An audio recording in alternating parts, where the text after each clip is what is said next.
Hi there, happy Wednesday. I hope you are doing well this evening.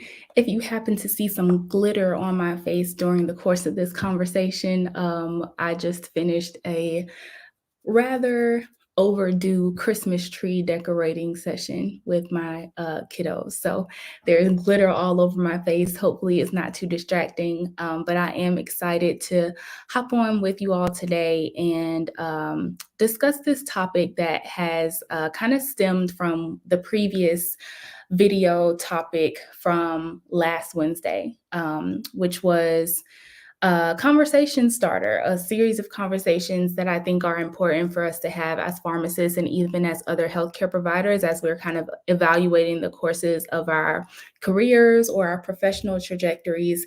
And this one, the topic for today about having gone into pharmacy, especially for those who went into pharmacy because of the versatility of the degree, and then kind of taking a look at how you're using the degree to say, like, have you done anything to explore that versatility or to apply that versatility to your own career in some way, I think is a topic that is kind of fitting for the end of the year as a lot of us are reflecting or are in very reflective moods. So hopefully you all are excited to join me in that conversation today. I will also offer the disclaimer that um, this is a space where I want us all to be sharing our ideas, right? So I am not the authority to say that this is what it means to rest and take a pause, or this is what it means to be content, or this is what it means to be stagnant. I'm going to share my thoughts on that. And I also welcome you to share your thoughts on that in the comments as well, whether you're catching this live or on the replay. So let's make sure to make this really interactive. If we haven't met yet, I'm Megan Nicole. I'm a public health pharmacist turned health content strategist, and I run the Health Professionals to Health Writers program that really helps pharmacists learn how to replace a portion of their pharmacist income through freelance health content writing. And we have these videos every Wednesday, sometimes more often, but typically every Wednesday, sometimes about topics that are specific to health writing, and sometimes about broader topics that are more relevant to the profession of pharmacy overall or to healthcare professions overall. So if you have not yet followed my LinkedIn page, be sure to do that so you can participate in these weekly conversations. And if you want to catch up on these conversations, you can look at the history of my LinkedIn page, or you can go to the Health Writing for Health Professionals YouTube channel, which is kind of where you'll see all of these in organized fashion. So I think a nice place to kick this off is that the irony of this topic is that as pharmacists, particularly as licensed pharmacists, we are required to be continuously learning, right? We always hear, even when we're in our academic programs, that the industry is ever changing. There are always new drugs coming to market, old drugs leaving the market, better ways to treat or prevent certain conditions. The industry changes, technology changes, there are advancements and improvements. And if you're going to continue to be relevant in the industry as a professional, as a pharmacist, then you have to stay on top of all of those changes. So continuous learning, specifically continuing education, is something that we are all very well aware of. We all expect that we have to do it up front. We are constantly learning new information. But I think that sometimes where there is a disconnect is that even though we're continuously learning new information and maybe new ways to apply that information within pharmacy or within healthcare, sometimes we are not as focused on learning new skills. And there's a big difference between learning new information and learning new skills and new ways to think about the world and new ways to think about your own experience. And that is something that in my from my point of view, I've seen as a weakness of sorts, not just of pharmacists, but of other healthcare professionals as well, because it's not just that the information in pharmacy, in healthcare, in the world is changing. It's also that the way we apply and utilize that information is changing and evolving. And my fear is that if we aren't also developing new skills or improving the skills that we have or making those skills more current, then even if we're keeping up with the new information, we're still going to fall behind because the way that the world works and the way that we think about things in the world is also changing. Hopefully that makes sense. Give me a thumbs up or something in the comments if what I'm explaining, if my thought process that I'm explaining makes sense to you. So with that in mind, I think that it can be helpful for us in the courses of our careers, whatever those careers look like as pharmacists or as other healthcare providers, to think about the seasons that we're going through, right? The seasons that you go through in your profession. Sometimes there are seasons where there's a lot going on. You're kind of like just getting by day to day because you're so swamped by all the responsibilities, all the duties, all the expectations put on you by various people, whether it's your patients or corporate or provider, other fellow providers or whoever it is that's applying pressure. Sometimes you're just in that day-to-day grind and you just have to keep your eye on the next hour or the next day and get through that period of time. You don't really have the capacity to focus on things outside of that. And then there are periods of time where there is more space to think and to kind of settle down and to rest. And that time is incredibly necessary and helpful. It is essential for us as pharmacists and healthcare providers to have time to rest and to restore ourselves, right? To make sure that we are the best that we can be for our patients. I think about the time like right after you finish pharmacy school, especially if you're a recent grad, you can probably relate to this. You've just finished 4 years and maybe you did 2 to 4 years right before that, and you've been running, running, running, and you can finally see the light at the end of the tunnel. And maybe you find a job, or you find a residency or you find a fellowship and you're just like, I just need to get by. I am tired because I have been grinding it out for the past 4 to 8 years and I'm tired and I just want to sit down for a minute. I don't want to think about, what the next great thing is. I don't want to think about what additional skills or additional certifications or whatever I can get to do XYZ. I just want to take a minute to just be. And I think that is, I remember that feeling very well. And I'm glad that I took what I could. I did go straight into a fellowship program, but I did take a couple of months to just pump the brakes and really just live life. But I think sometimes the danger that comes in that time is when that period of rest turns into like a full-on break that lasts 2 years, 5 years.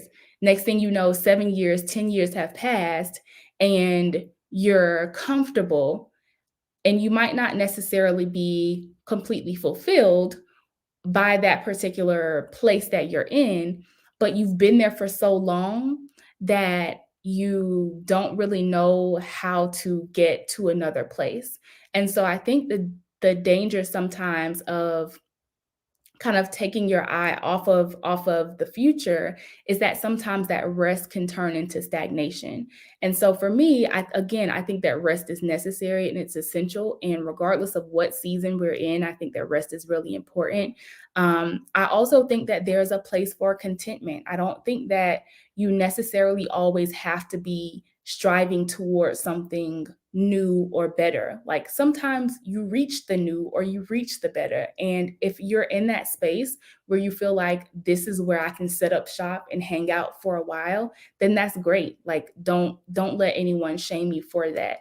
But I think that sometimes where we more often find ourselves is in a place of stagnation, where we have been resting for so long or we have been taking a break for so long, but instead of feeling good and settled where we are, the way that we would if we were kind of content, we're feeling like we're not supposed to be here, or we're feeling like we want to get out of the spot, but we don't know how to, or we don't know where to go, or we don't have the skills to be able to do anything else. And I think that's a key difference between feeling content and feeling stagnant. Stagnancy being like, I want to move, but I can't, or I feel like I can't because I don't really know what to do to get myself out of this situation.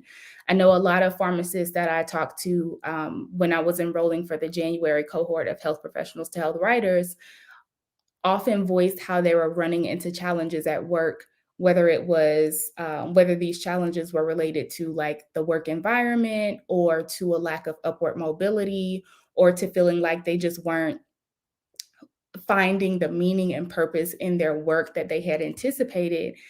But the problem was, even though they could recognize that their present situation was not ideal, they also didn't feel like they had the capacity to capitalize on the versatility of their degree and of their experience, because they've been in that place for so long and felt like the skills that they did have were stale, or were not transferable to other settings, or they just didn't know how to transfer or apply them to different settings. And so I think that it can be really helpful to kind of do some self-evaluation when you're going through those seasons and those times where you aren't necessarily like grinding it out and trying to get to a specific goal, and making sure that in those seasons you're resting because you want to, right? Or you are kind of holding your place because that's where you want to be, and not necessarily because you feel stuck, or because you feel like you can't do anything else, or you can't get out. Those are two very different situations that I think are important for us to be aware of as we're moving through our professional trajectories. Again, would love to hear your perspectives on what it means to you to rest, or to be content, or to be stagnant. I think that a couple of suggestions for those who might find themselves in the latter category, where you're feeling more stagnant than anything. I know that that in itself can be really intimidating and feel like almost an insurmountable barrier to overcome. But I have a couple of suggestions that I've been thinking of, kind of ways to jumpstart getting out of a rut if you're feeling stagnant in your pharmacy role. And again, this can apply to other healthcare provider roles as well. I think one helpful thing is to look at your physical network of people that you work with, like colleagues that you interact with on a day-to-day basis. A lot of them are probably doing things outside of traditional pharmacy that you might not have ever really thought of before. And it can be helpful to talk to them about what their interests outside of pharmacy are, what they do, whether they make money from those things, or whether they're just like hobbies that they engage in.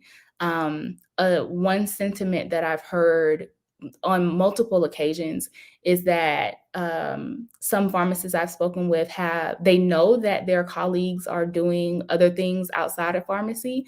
And they're kind of jealous of it a little bit, which, jealousy is a human emotion, and there's a lot of shame wrapped up in jealousy. But I think that more than anything, jealousy is a way of getting our attention and making us think more deeply about something and why we're feeling envious of it.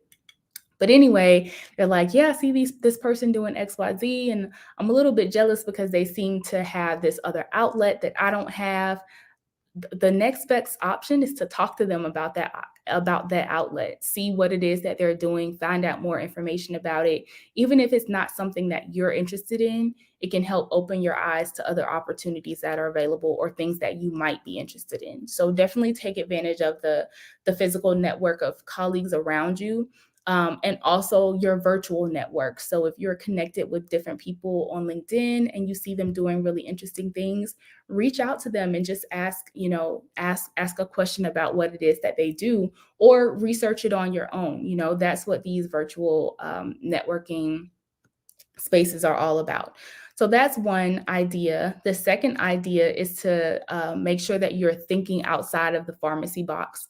So I know that, especially if you've been in the profession for a long time, I feel like the longer you're in it, the harder it can be to think of other things outside of that box that you might be really good at or really interested in. So making sure that when you're thinking of how you can maximize the versatility of your degree and your experience, that you're not just thinking within pharmacy, but that you're also thinking about ways that your pharmacy knowledge or experience can be applied outside of that. So as an example, if you've been hanging around my page for a while, you know that my goal was to work in public health, even though I went into pharmacy. And I intentionally wanted to go into pharmacy so that I could learn more about drugs and then apply that information in some way to public health.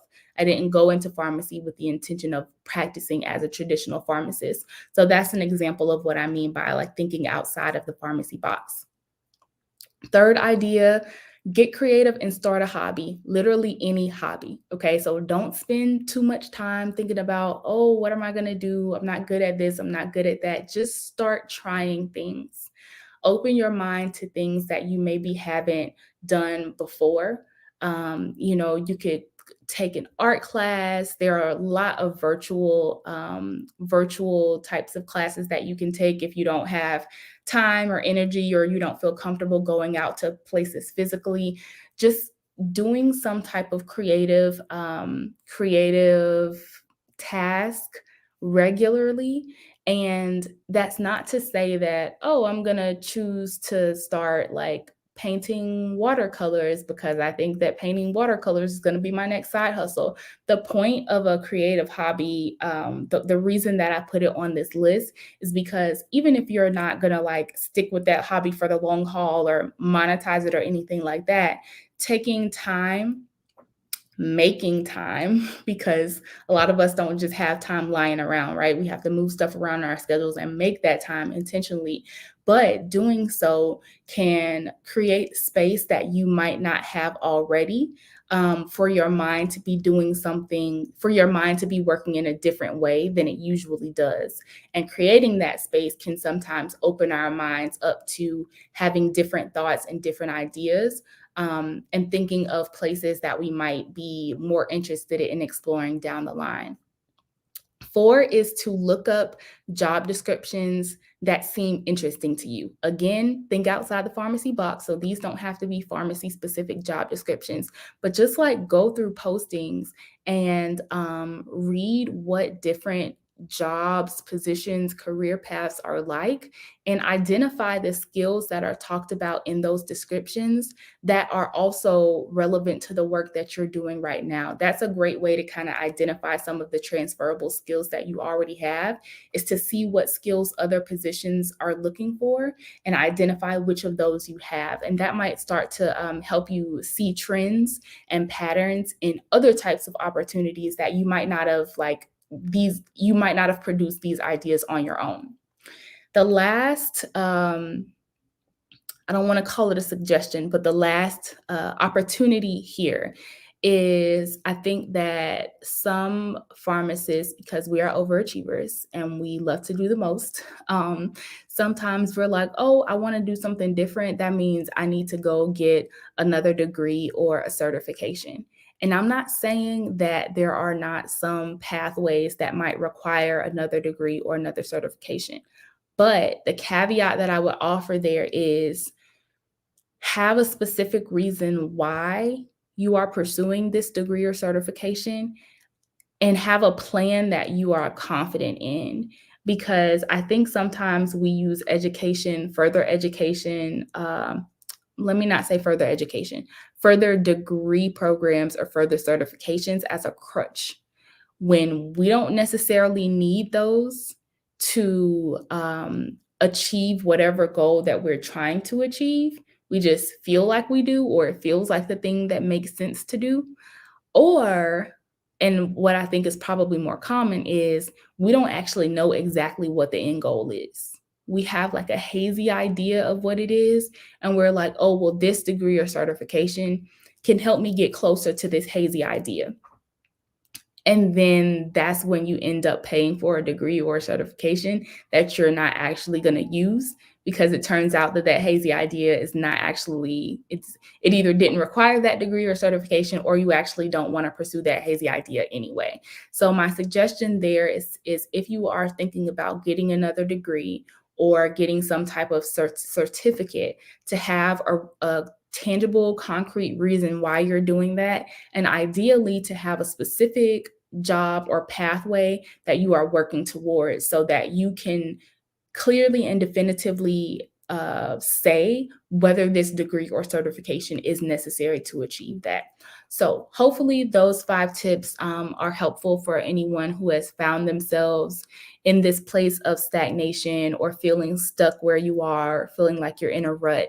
I think talking about it and acknowledging it is one of the first steps to being able to get out of that rut. And I think that underestimating or undervaluing your network and the people who are around you is misguided. And I want us to make sure that we are capitalizing on those relationships so that we can learn more about what opportunities are available and out there. Again, especially for those who got into pharmacy specifically because the degree and the experience is versatile.